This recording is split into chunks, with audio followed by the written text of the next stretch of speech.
देखो इकोनॉमिक्स में ना ये 15 टॉपिक है जो सभी एग्जाम्स के लिए मेजरली बहुत इंपॉर्टेंट है, जिसको हम सीरीज के थ्रू कवर अप करेंगे फॉर द नेक्स्ट 2 मंथ्स, अगले 2 महीने में। जो फ्रीक्वेंसी होगी क्लासेस की, हफ्ते में 1 से 2 क्लासेस आएंगी। पहले मैं आपको टॉपिक बता दूं ताकि आपको क्लैरिटी मिल जाए। अगर आप पहली बार इस पर्टिकुलर वीडियो में आए तो आपको पता चले कि इकोनॉमिक्स में कौन कौन से एरियाज को कवर अप करना है। बहुत सारे एस्पिरेंट सफर करते हैं यार, क्योंकि बुक्स में कॉन्सेप्ट से क्लैरिटी होती नहीं है, समझने में इशू होता है, न्यूमेरिकल चीजें आ जाती है, खुद से समझ में नहीं आता। और बहुत बार आपने देखा है फैकल्टीज और रिसोर्सेज काफी कम है, राइट। आप पॉलिटी हिस्ट्री फिर भी पढ़ लोगे, इकोनॉमिक्स कहां से पढ़ोगे? That is the challenge. इसलिए बहुत सारे एस्पिरेंट्स टेलीग्राम चैनल पे भी मैसेज कर रहे थे, यूपीएससी बाय रुपेश, है ना। तो मैंने सोचा कि इकोनॉमिक्स की एक सीरीज स्टार्ट करें, बहुत टाइम से मैं काम भी कर रहा था। तो पहला आपको दिखाई देगा मनी सिस्टम। अब बहुत सारे ऐसे लोग हैं जो कंट्रोवर्शियल बातें करते हैं, मतलब वो कहते हैं कि यार तुम मनी सिस्टम से स्टार्ट करो, money system is not the right place. Maybe it is not the right place, but why I'm starting from money system? Because it's a highly yielding topic. हर एग्जाम में money system से question आता है।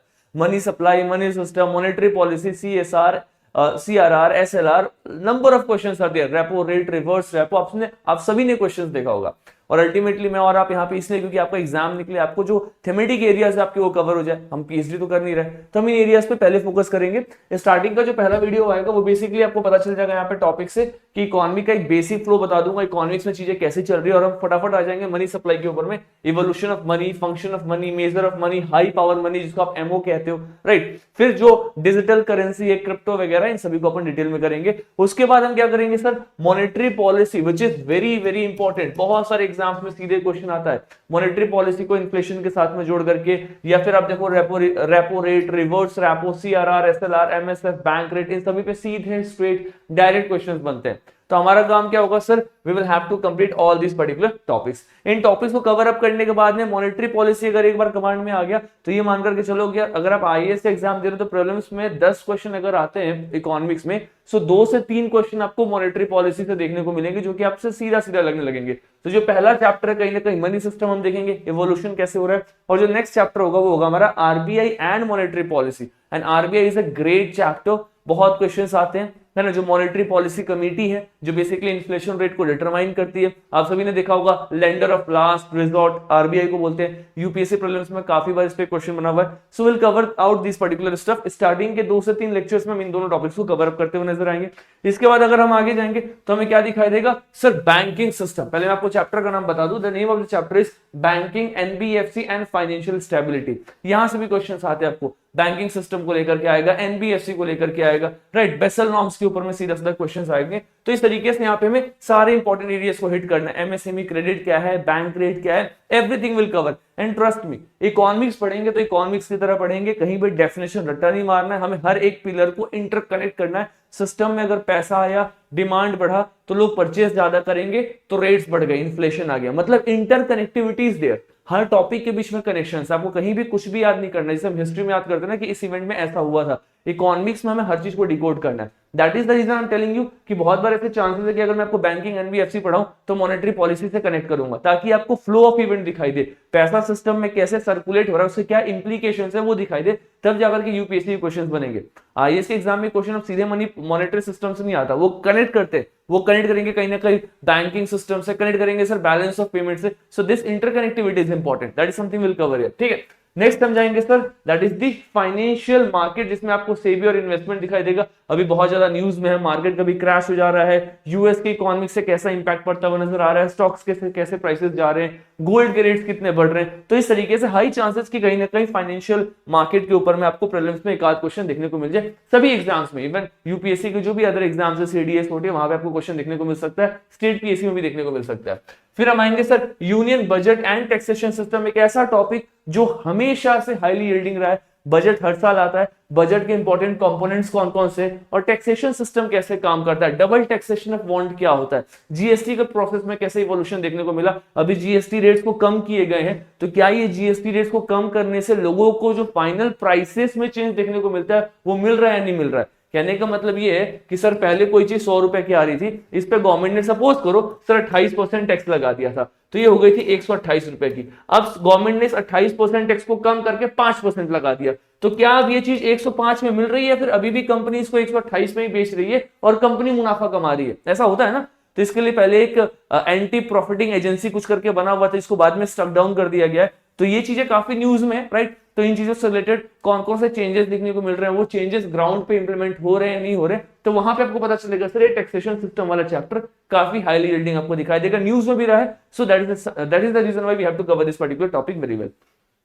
फिर जब हम आगे जाएंगे तो बजट सिस्टम से ही कनेक्टेड है सर फाइनेंशियल डेफिसिट। आप सभी को पता है physical deficit, basically physical deficit कैसे काम करता है, एफआरबीएम एक्ट क्या है, बहुत इंपॉर्टेंट है। Let me tell you, FRBM के ऊपर तो प्रीलिम्स ने मतलब हर 2 से 3 साल में एक क्वेश्चन तो एफआरबीएम पे आता ही आता है, उसके टारगेट को लेके, डेफिनेशन को लेके, ऑब्जेक्टिव को लेकर के। तो ऐसा नहीं है कि बस एफआरबीएम पढ़ के निकलना है, डिसइन्वेस्टमेंट पढ़ के निकलना है। We have to actually understand कि डेट मार्केट कैसे काम करना है, इंटरनल एक्सटर्नल, सॉवरेन बॉन्ड कैसे काम कर रहे हैं, फिर इनका क्या कनेक्शन है सर एफआरबीएम एक्ट के साथ, सब्सिडीज, डिसइन्वेस्टमेंट कैसे काम कर रहे हैं। ट्रस्ट मी, सीरीज हो सकता है फ्रीक्वेंसी ऑफ वीडियो थोड़ी कम हो, बिकॉज ऑलरेडी कमिटमेंट है कि मैं पॉलिटी का पीवाईक्यू कराऊंगा, है ना, मॉडर्न इंडिया का बहुत जल्दी सीरीज लेकर के आऊंगा एप्लीकेशन पे। तो हो सकता है कि आपको फ्रीक्वेंसी थोड़ी कम देखने को मिले, बट थोड़ा सा कंसिस्टेंट रहना। Trust me, after these series you will be very comfortable in all the economics वाले क्वेश्चंस। ठीक है, चल नेक्स्ट अगर हम आगे जाएंगे तो हमें क्या दिखाई देगा सर, फिर हमें दिखाई देगा external sector always in news, balance of payment. और खासकर जब से इंडिया और चाइना के बीच में एक बार ट्रेड वॉर हो रहा था, फिर यूएस और चाइना के बीच में ट्रेड वॉर हो रहा था, अभी इंडिया और यूएस के रिलेशंस कहीं ना कहीं अप एंड डाउन होते हुए नजर आ रहे हैं। तो बैलेंस ऑफ पेमेंट एक बहुत ही इंपॉर्टेंट सा सेक्टर दिखाई देगा।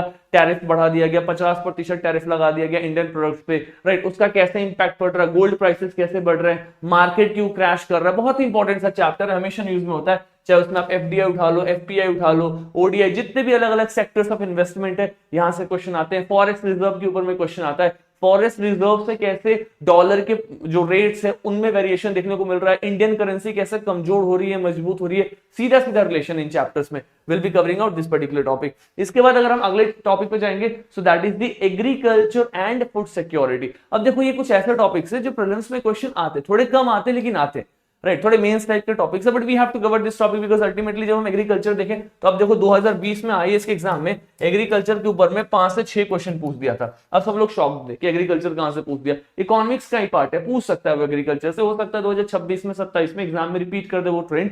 तो we have to cover agriculture में कौन कौन सा सिस्टम है, लैंड रिफॉर्म कैसे रहा है, पीडीएस सिस्टम कैसे काम करता है, प्राइम मिनिस्टर का जो जितने भी अलग अलग स्कीम्स आ रहे हैं, राइट, फसल बीमा योजना, जितने भी स्कीम्स आ रहे हैं इनके क्या इंप्लीकेशंस है, we have to cover this. और जो भी नेशनल न्यूज में उसको स्कीम्स होंगे उसको तो खैर अपन कवर करके जाएंगे।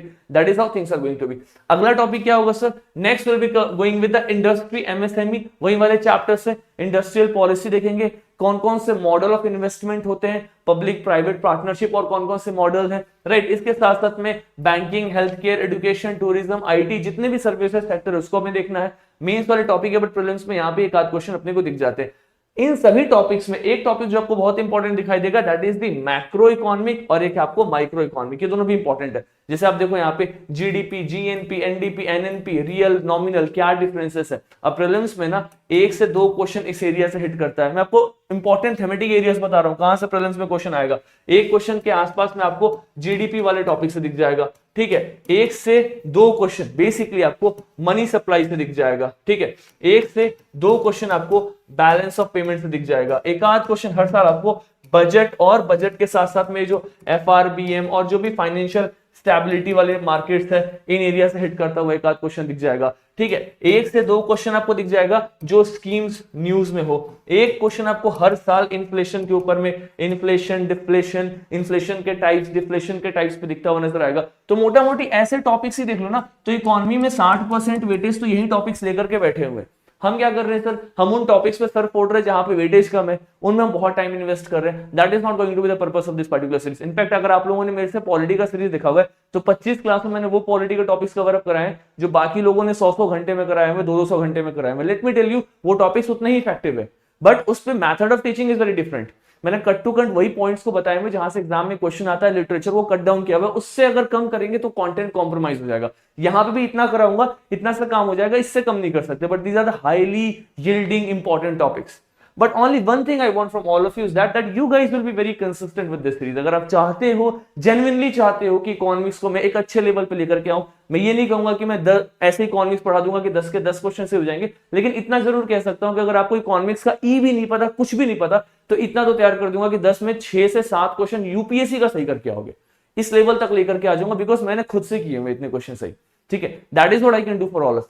but only when at least 40 aspirants in the comment box text this कि sir we want economic series. अगर लगभग 40 एस्पिरेंट टेक्स्ट करेंगे तो I will be coming out with this particular series. हफ्ते में 1 से 2 वीडियोस आएंगी, मैं उसके डेट को फाइनलाइज करके आपको अगली वीडियो में बता दूंगा। और स्टार्टिंग की 2 क्लासेस के कंटेंट रेडी हो चुके हैं, बहुत जल्दी इसको रिकॉर्ड भी करूंगा, but I am just waiting for the next 1 और 2 डेज एटलीस्ट 40 एस्पिरेंट, 40 एस्पिरेंट अगर अपना कंसिस्टेंसी कमेंट बॉक्स में दिखाएंगे, I'll definitely be coming out with this particular series, right? And I'm very happy to see how consistently you guys have followed polity series। जो हमने 25 दिन में Indian polity cover up किया हुआ है, लगभग 1000 से 2000 ऐसे एस्पिरेंट है जो हर वीडियो को देख रहे हैं। दैट शोज कि एक बहुत बड़े मार्केट से एक बहुत ही सीरियस क्राउड का एक पुल है जो उन सीरीज को कंसिस्टेंटली देख रहा है। आई जस्ट वांट इसमें से कुछ ऐसे एस्पिरेंट्स होने चाहिए जो कंसिस्टेंटली इन सीरीज को कवर करके पीवाईक्यूज लगाए ताकि आपका एग्जाम निकले। दैट इज द ऑब्जेक्टिव, और निकलेगा if you are consistent. Let me know in the comment box. बाकी the team is working, Chandan is working, Rohit is working, and I will definitely be coming out with this particular series. ठीक है, so this is for today, just an orientation to let you know कौन से topics को cover up करना है, क्या flow of class होगा, and just to know your insight, what you guys are expecting and what your insights are with this particular series, let me know, and then we shall be beginning up this session as soon as possible. So this is for today. Thank you so much everyone. God bless you all. Keep on working hard. Thank you.